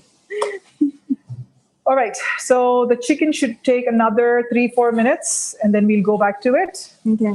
All right. So last step is the full cream evaporated milk from Kings of Kings. Yep. And then garam masala. Garam masala. Yeah, we have 3/4 teaspoon of garam masala. We have half a cup of evaporated milk to add. We have butter, a tad bit of butter, and the kasuri methi, and we'll be done after that. Okay? Just give me a moment. Let me grab some water. Would you like some water, Gabby? Yes, would be nice. I have a cup here. Lots of talking today. Yes. We will be done in just a few minutes. Here we go. Thank you so much. So grab a glass of water, a glass of wine in the meantime. Do we have any more questions? I think we're good. So yeah. Okay, so let's finish our chicken off, shall we? Let's have a look at this now. Okay, All right. please have a look. Okay. I think it should be done by now. So go back to your chicken, people. And very quickly, check a piece, the biggest piece you can find, and cut it with a fork and knife, just to make sure it's cooked. All right? There's no danger of overcooking this because it's chicken thigh, and you can cook it for as long as you like, and it doesn't... Really? Yeah, and it doesn't go tough. Whereas if you use chicken breast, you have to be super careful. Okay. Yeah, okay. So I've taken a thick piece, and I'm just going to cut it in the middle. See that? No longer pink in the middle. Yeah, so it's done. good, yeah. Yeah. Okay. So now we're going to finish it off. Everyone uncover your chicken, and we are going to finish this off. Check it with a fork and a knife. Take a big piece, cut it up, and we'll start finishing this off. So grab the garam masala first. We're going to add 3/4 teaspoon of garam masala. Sprinkle it all over. 3/4. 3/4 teaspoon of garam masala, not too much. We're going to next add half a cup of Marigold Kings of Kings full cream evaporated milk. I remember it now. Nice, yeah. There, add it all in, half a cup. Give it a stir. Grab your butter. You need about a tablespoon of butter in there. I'm going to get some French butter to add to my British Indian tikka masala. I love it. How global we are today. Yeah. Right? So like 20 years ago, if you went to a restaurant in India and you ordered a chicken tikka masala, they'd give you a weird look and say, hey, what do you want? Okay, so a tablespoon of butter. So much ghee and butter. This looks great. It's not every day, so it's okay. Yeah. It's not every day. And the butter is optional. If you wish to skip it, by all means do. Okay? And finally, my kasuri methi. or fenugreek leaves. Yes. Grab those from the freezer. If you've kept them in the freezer already, like I asked you to, they should be nice and crisp right now. And you're going to add about 2 to 3 tablespoons, and I'm going to eyeball that. So I'll take a tablespoon in my hand, and I'm going to crush. You want to try, Gabby? To crush it or Yeah. Take about a tablespoon in your hand. Eyeball it. a tablespoon is what this? Okay, you're very French. Come here. This is the tablespoon. Okay, put it down. Give me your right hand. We're going to take a tablespoon, give it to Gabby in her right hand, and crush before you put. Crush it with your fingers. Use your fingers to crush. See how crispy that is and how it falls apart? No? Yes. Okay, good. That's very nice. Yeah. Okay, now give it a stir for me, please. It smells a bit like grass. Like grassy. Did you say it's grassy? No. No, it has a very unique. It's a good smell. It's a very herby smell. It's yeah, very herby. herby. Yeah. Okay, not grassy. No, I mean, but grass has a great smell, you know? I get hay fever, so. You know, when you cut the grass. Yes, it's hay fever. I get hay fever from it. And I sneeze a lot, too. Okay. Yeah, I really like the smell of. Okay, so you just have to bubble it. So I'm just going to increase the heat slightly. Let it come to a bubble. Make sure all my flavors have mingled. And then I'm going to get you a spoon for you to try this. Okay? And you sure you don't want to sit down and eat with me today, huh? Sorry, what? Are you sure you don't want to sit down and eat with me today? No, really, yeah. Today Darn I it. So I'm going to pack this for you. Thank you so much. Okay, so we're going to get a spoon and let Gabby try this. And make her cry one more time because it's going to be spicy. Okay, let's see. Because I did add chili powder to it. Here. All right. Everyone taste this now, so then you can tell whether or not you have to add salt to it. It's good. A little spicy, but I like it. No, it's so good. Yeah, and it's going to mild down. It's very good. I don't mind the spice. No? It's very good, yeah. The spiciness is good. Yeah, okay. So here's our chicken tikka masala, people. All done. Our dal is done as well. Plate both of the dishes. Serve up some rice in another dish and enjoy your dinner with a glass of red wine if you can. Okay. Yeah. Let's do this. Yeah, turn the heat off. It's already come to a bubble. And this is ready to serve. Okay? Ready to serve. All right. What do you want to say to at the end? So you serve with rice? You can serve it with rice. You can serve it with roti paratha. Like Reina said she was going to serve it up with roti paratha. It's actually much nicer with bread compared to rice. Okay. But children like it with rice. My husband likes it with rice. I personally prefer this with chapatis or rotis or naan if I can. All right. Okay. So yeah, enjoy your meal, guys. And thank you so much again for joining us. Next month, we'll be continuing the sessions again on a Wednesday. So we'll do maybe something Thai. We'll do Thai. We'll come up with a Thai menu and we'll do Thai recipes next month. In the meantime, if you wish to order my cookbook, please go on the website, communekitchen.com. Both the recipes that we did today are in there. It's only $45 and we only have a few copies left. So you might want to rush. It's a great Christmas present, by the way, because it's got recipes from all over the Southeast Asian region. All right. Okay. Thank you so much, Payal. This was the last session of SG Cookathon 2020. Thank you so much for following us. Thank you for cooking along also. We really had a lot of fun. We did so much today and during the 2 weekends. So thank you so much. And if we don't see you before Christmas or New Year, which we probably won't, have a very Merry Christmas and a Happy New Year, people. Bye. Bye-bye.